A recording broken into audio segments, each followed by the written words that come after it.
Hi friends, రసం ఎలా ఈజీగా పెట్టాలో చూడండి.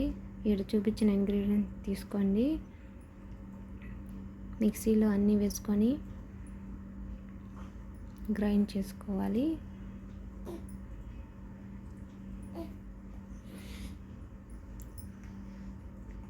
టమాటాలు వేసుకొని గ్రైండ్ చేసుకోవాలి మెత్తగా. తర్వాత తిరువాత పెట్టుకోవాలి. కరివేపాకు, మిరపకాయలు, జీలకర్ర వేసుకోవాలి. గ్రైండ్ చేసిన దాన్ని అందులో వేసుకొని బాగా పచ్చివాసన పోయేంత వరకు ఉడికించాలి.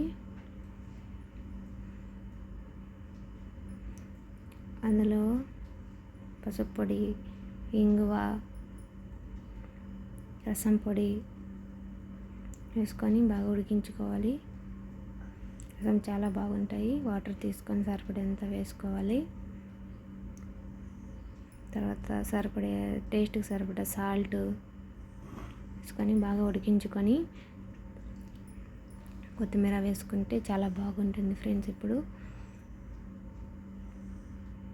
నా రసం అయితే చాలా టేస్టీగా వచ్చాయి.